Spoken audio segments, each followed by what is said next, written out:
বাংলা প্রবাদে একটি গভীর সামাজিক সত্য লুকিয়ে আছে। বেড়া যখন ক্ষেত খায়, ক্ষেত বাঁচানো বড় দায়। কিন্তু আপনি কি জানেন, আজ এই প্রবাদ আর প্রবাদ নেই। এটা আমাদের দেশের প্রতিদিনের বাস্তবতা।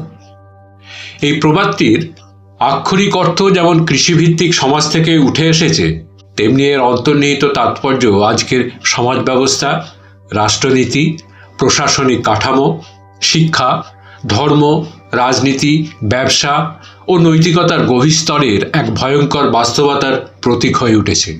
বেড়া সেই কাঠামো যার কাজ ছিল ক্ষেতকে রক্ষা করা, কিন্তু যখন সেই বেড়াই ক্ষেত খেতে শুরু করে, তখন ক্ষতির পরিমাণ দ্বিগুণ হয়। কারণ সেখানে শুধু শত্রু নয়, বিশ্বাসঘাতকতাও যুক্ত হয়। নমস্কার, আদি সাই মোটিভেশন চ্যানেলের আর একটা নতুন ভিডিওতে আপনাদের সবাইকে স্বাগত।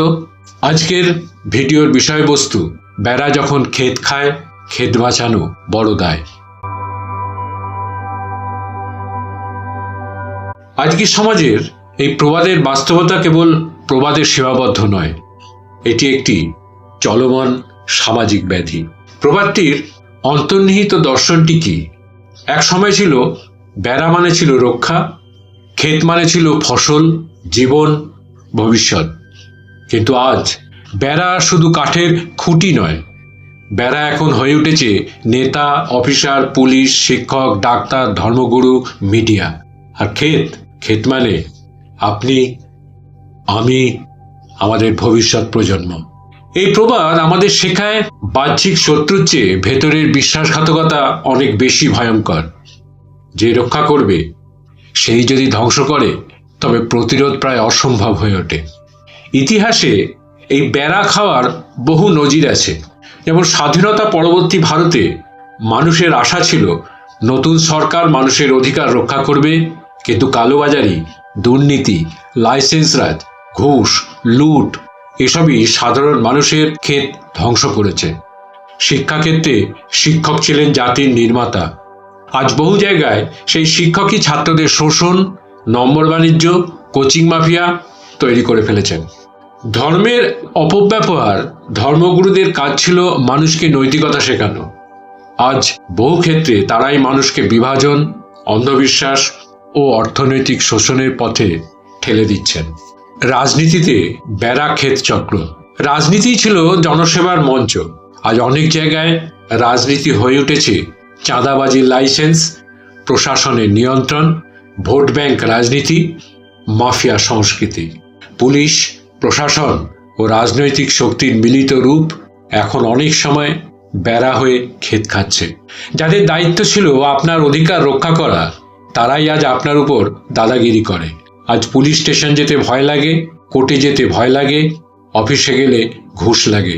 তখন প্রশ্ন ওঠে, বেড়া কি এখনো বেড়া আছে? প্রশাসনিক দুর্নীতি সবচেয়ে ভয়ঙ্কর বেড়া।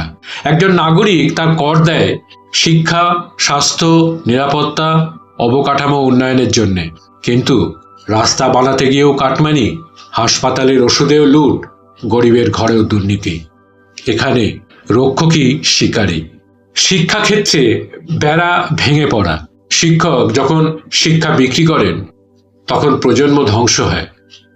একটা সময় শিক্ষক ছিলেন দেবতা, আর আজ প্রশ্ন ফাঁস, নম্বর বাণিজ্য, কোচিং মাফিয়া, ফেক সার্টিফিকেট। যাদের আদর্শ শেখানোর কথা, তারাই আজ প্রজন্মকে শেখাচ্ছেন কিভাবে অসৎ হওয়া যায়। মিডিয়া চতুর্থ স্তম্ভের পতন। মিডিয়া ছিল চতুর্থ স্তম্ভ।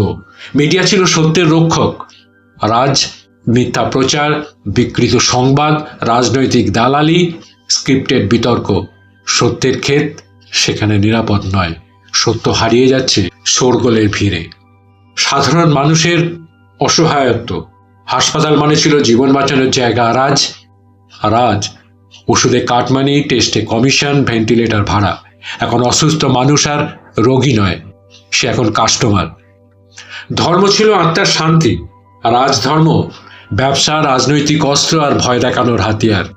মানুষকে ভক্ত নয়, গ্রাহক বানানো হচ্ছে। যখন বেড়া ক্ষেত খায়, বিচার পেতে হয় ঘুষে, চাকরি পেতে লাগে সুপারিশ আর টাকায়, নিরাপত্তা কিনতে হয় রাজনৈতিক ছত্রছায়ায়। তখন সাধারণ মানুষ পরিণত হয় নিজের দেশেই উদ্বাস্তু। এর সামাজিক প্রভাবটি কি? চাকরি পেতে লাগে লবিং, বিচার পেতে লাগে টাকা, নিরাপত্তা পেতে লাগে পরিচয়। আপনি ট্যাক্স দেন কিন্তু সম্মান পান না, আপনি ভোট দেন কিন্তু কথা বলার অধিকার পান না। কেন বেড়া ক্ষেত খেতে শুরু করে? মূল কারণ লোভ, শাস্তির অভাব, ক্ষমতার অপব্যবহার, রাজনৈতিক আশ্রয়, নৈতিক শিক্ষার অভাব। চুপ থাকা মানে বেড়াকে ক্ষেত খেতে দেওয়া। এই অবস্থা থেকে বেরোবার উপায় কি? ব্যক্তি পর্যায়ে নৈতিক সাহস গড়ে তোলা, অন্যায়ের প্রতিবাদ করা, নিজের দায়িত্ব পালন করা। সমাজ পর্যায়ে নাগরিক নজরদারি, তথ্যের অধিকার ব্যবহার, গণমাধ্যমের সচেতনতা। আর রাষ্ট্র পর্যায়ে কঠোর আইন প্রয়োগ, স্বচ্ছতা, ডিজিটাল নজরদারি, দুর্নীতির বিরুদ্ধে জিরো টলারেন্স। বেড়া যখন ক্ষেত খায়, ক্ষেত বাঁচানো বড় দায়। এই প্রবাদ আজ কেবল প্রবাদ নয়, এটি আমাদের সমাজের নগ্ন বাস্তবতা। যদি বেড়া ঠিক না হয় তবে নতুন ক্ষেত গড়েও তো লাভ নেই, কারণ রক্ষকও যদি ভক্ষক হয় তবে শত্রুর দরকার পড়ে না। মনে রাখবেন, শত্রু বাইরে থাকলে লড়াই সহজ, কিন্তু শত্রু যদি রক্ষক হয় তখন লড়াই সবচেয়ে কঠিন। যদি ভিডিওটা ভালো লেগে থাকে তাহলে চ্যানেলটিকে সাবস্ক্রাইব করে পাশে থাকা বেল আইকনটিকে প্রেস করে দেবেন। লাইক করবেন, কমেন্টস করবেন, ভালো লাগলে শেয়ার করবেন, পাশে থাকবেন। ধন্যবাদ, নমস্কার।